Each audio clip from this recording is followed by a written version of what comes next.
So muna, kanunay na itong sutaon, i-validate kung kining mga bias, kining mga values nga itong i-share as common individuals in a common home are still valid. So kanunay din yung conversation. Kini bang panag-dialogue, panag-hinabi, panaglambigitay. So dili yun na nato biyaan. Bahala na at the back of our heads na atay certain biases about the sector, mas maayo na nga ato ipagawas ang maong bias para po ma-articulate, masabtan sa sektor nga ato ang wala ka gusto kung ilang kung mapadayag ang ilang kaugaling nga dili baya kaysa pagkatinuod lang kung ihan baya ako, wapa baya ako, dili baya ako, bati nga tao, no? Or bati nga sektor. So that's important. Ang Philippine Institute for Development Studies, ang think tank sa gobyerno, no? Nag-ingon yun nga ang ekonomiya sa Pilipinas nagka-lisod. No? Ang ato ang debt to GDP ratio is more than 60%. Unsaon ato pagsabot ni ini sa usa ka gatos ka pesos sa 61 pesos ibayad nato sa utang ang 39 ra ito magamit for development. No, mo ni ang tinuod. This is what's been touted as a very challenging situation for the next 6 years na even the Marcos administration had to contend with. And of course, kamo mga naa sa barangay. Kay with the Mandanas ruling, dako man kuno mo makuha ang tuiga tungod sa Mandanas na sharing, no? Pero the challenge is while dako ang kwarta because this is still a 2019 budget. Ang 2020 is a COVID year and 2021. So ang collection sa gobyerno lessened. So even with Mandanas, you may probably feel the brunt of a very difficult development funding era for next year.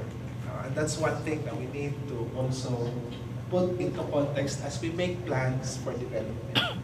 That's important.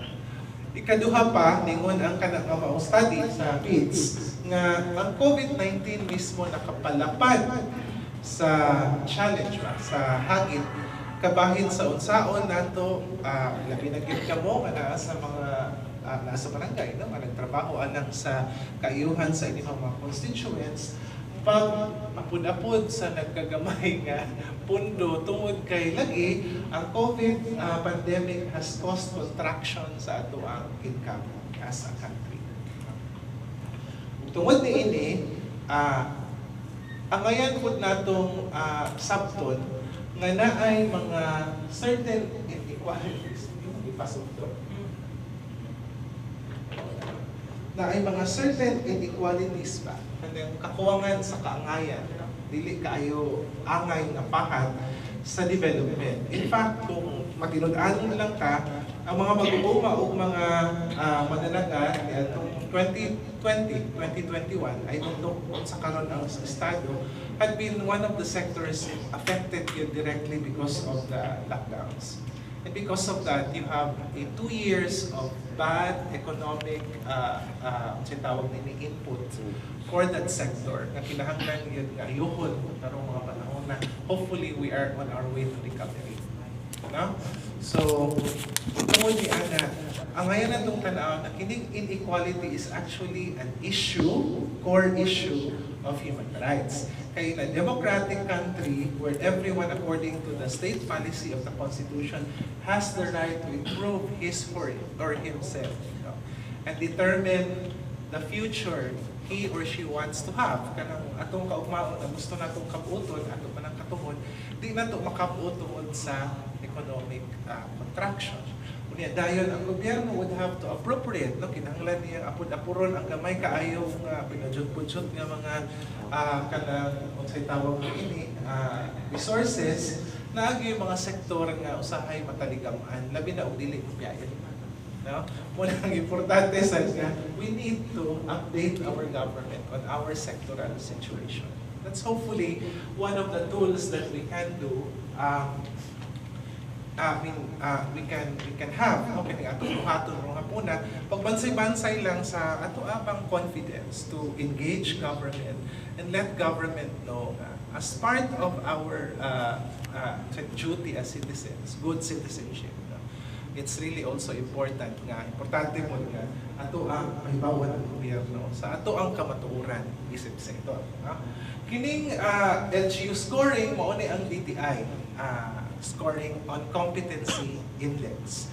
O ang kanis siya akong ikuha, ikan mo sa DTI, mao ni ang tanan nga mga, well, not all, pero ang mga importante nga mga, unsay tawag ni ini,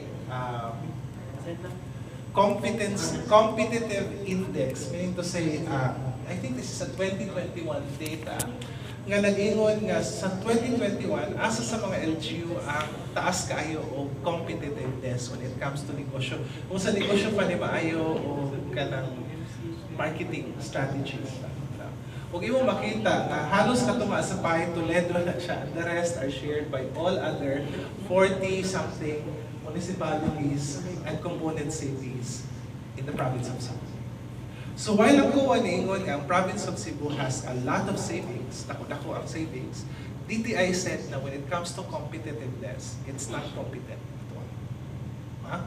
And so, if you're going to look at the top 10 provinces of the competitiveness index, Cebu never figured in the top 10. Cebu City made it to the 10th, but definitely Cebu province did not on competitiveness. And this is the direction of things that will be moving forward. Kaya kung tag okay, kung negosyo ta, unya dayon na akong bananakyo dili na halin, unsa may sunod na akong buhaton kasi mag-open ko og siomay kay basin na daghan nga mapalit. To look at this type of kanang example pa. So unsa may sunod nga mga areas wherein we can be competitive. O unsa man pod ang epekto niini sa ubang mga sektor. Pananglit mo decide ka na i-open ang area to reclamation, for instance. This is a big discussion in Cebu right now. Kaya there are, I think, 25 reclamation projects in the entire province of Cebu. And if you say that is an important part of the competitiveness of the province, unsay ang sunod nga component ana unsa may epekto niini sa mananagat, sa mga mag-uuma doon sa kadagatan, sa mga mag-uuma nga tuas sa taas nga ilahang bukid pananglit mo himuong feeling material for the reclamation, no? And quarry and all that. That's an important consideration. Okay, when you are in government, you really need to look at these things and then do cost-benefit analysis. Kung ang akong gasto padong ining maong initiative, enough ba for a return of investment? Kung ang akong return on investment, enough ba po to offset the environmental and social costs of development? So it's very important to look at it this way. Kung mausan niya gustong i-engage stance. Stance will not make the conclusion for you. Pero I hope makining ang conclusion will be part of an ongoing discussion within Barangay Tuyan as well. No? So that's the competitive index. Karon, ang sunod nga kanang part, kung di na pwede ang nanakyo, mag-siomay na lang ta, ang murag siomay ana nga dili mo ba kaayo, unya na idaghan. Kay pati man yung daghan na ang Pilipinas og natural resources. I don't know kung ang tubig din sa naga daghan pa ba. Okay, I think that's a problem common to everybody in Cebu. But other resources are plenty. Daghan tag copper, daghan tag limestone, daghan dolomite, no? Daghan tag coal. Actually, we are the second largest producer of coal after Senerara. Unya, pagkahuman, sa pa'y nailaghan nato, well, tourism is also part of it, no? Unya, dayon, I don't know, saan mo eventually in the long run pag tourism sa ka-area ang i-utilize pag maayo ang mineral o non-mineral resources, no? So that's part. So at some point, we really have to make a priority kung unsa man gyud ang ato ang economic activity in an area. Should it be extractives or should it be extractives and then at some point, we need to go and diversify again to agriculture, to tourism, and some others. That's also an important decision we have to make. No? Kay dili man mo piyait ang environment. Ang mga tao man mo piyait for the environment. Kinsa nakita ninyo sa movie nga Lorax, cartoons ni. Ha? Wala nakita ang Lorax. May pagka-video film showing na lang.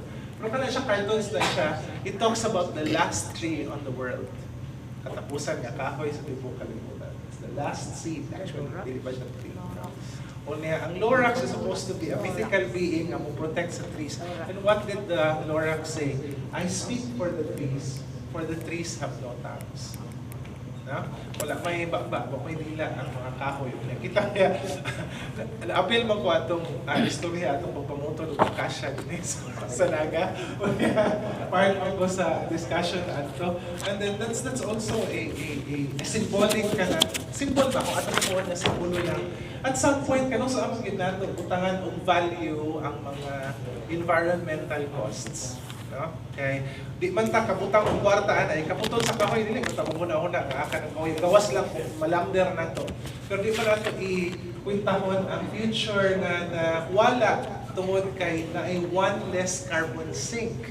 Kahoy ra biya gyud mo absorb carbon dioxide sa air. Nothing else.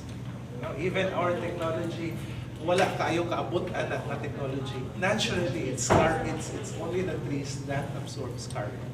And that can be a carbon sa naga, kaya that can be industriya. You also have coal-fired power plants here.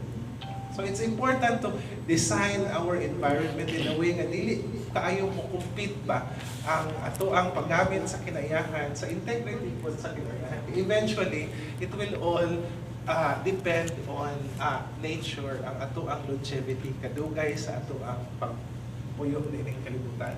In fact, there's an ecology book which was published in 1977, wala pa na mausap na nga principle. No?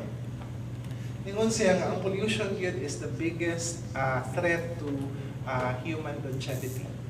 Kaya tungod sa rise in pollution, nagkataas ang cancer, nagkataas ang mental retardation, among other things, no?